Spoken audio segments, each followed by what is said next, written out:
Hello, परतूरला आहे. संदीप भालेकर म्हणून तरुण पोरगा होता. शेतातली तार तुटली होती. ती तार तुटल्याचं इथलच्या सहाय्यक अभियंत्याला 10 वेळा फोनवर कळवलं होतं त्यांनी, ही तार काढून घ्या म्हणून. तार काढली नाही आणि त्याचा मृत्यू झाला. लहान लेकर आहे त्याला. आपल्या वीज वितरण कंपनीचे जे इथलचं सहाय्यक अभियंता आहे, कुठलेच माणूस आहे. किती बळी घ्यायचे. आता हा संदीप वारला. लोणीचा तो शिवाजी नावाचा पोरगा आहे, तो पोलवर लाईन म्हणणं त्याला महिन्याला लावलं होतं. तो वरच चिटकला गेला. 30 वर्षाचा पोरगा. याला सस्पेंड करा ना. एक एक एक एक घटना लाईनमन केला. तुमचा इथलच्या सहाय्यक अभियंत्याला कळूनही या घटनेत त्यांनी काही केलं नाही ना. तार तुटली तर त्यांनी काढून घ्यायला पाहिजे ना तार.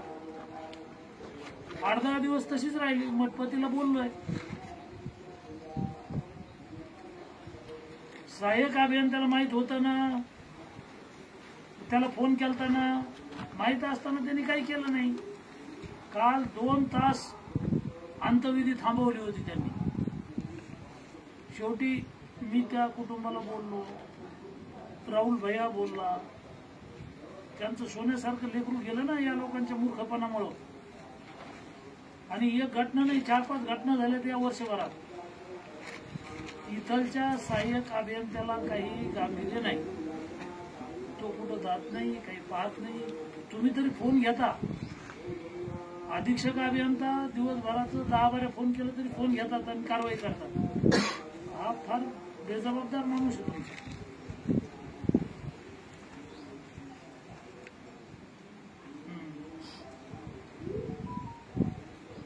याचं ते 4 लाख रुपयाची मदत देण्याच्या संदर्भात काय प्रस्ताव आहे तर मी काल मठपतींना बोललो. पोस्टमॉर्टम रिपोर्ट आहे, पोलीस पंचनामा आहे. या सगळ्या प्रोसिजर करून ते पेपर देतो आम्ही तुम्हाला उद्यापर्यंत, संध्याकाळपर्यंत. थोडं तातडीनं करा. हो, ते लोणीचा एक शिवाजी यादव वारला होता आणि एक चव्हाण असंच अपघात झाला. त्याचे 4-5 घटना झाल्या होत्या या वर्षभरात. आपण लोक आहे, पण हे खाली यांनी काय केलं, प्रत्येकाने खाली ते महिन्यानं माणसं लावतात. त्यांना काही ज्ञान नसतं, काही माहिती नसतं. पोलवर चढतात बिचारे.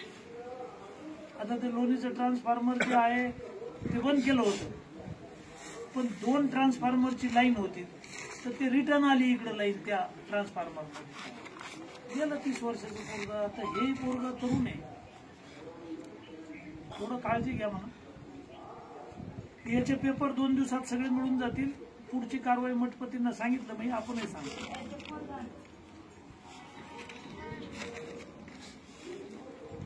हो, तो गारटेकीचा सैन्यामध्ये होता. ते काय सुट्टीवर आला आणि असंच करंट उतरलं.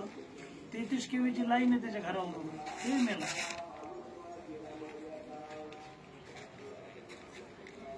बर, त्याची मदत देण्यासाठी तुम्हाला काय पेपर द्यायचे आमच्याकडून? पत्नी, विधवा पत्नी, वारस विधवा पत्नीच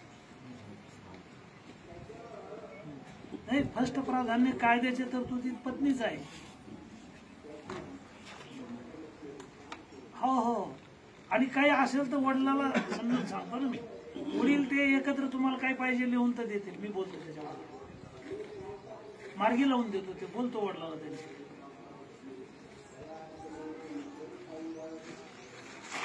मी वडिलाला बोलतो, त्यांना एकत्र करून देतो.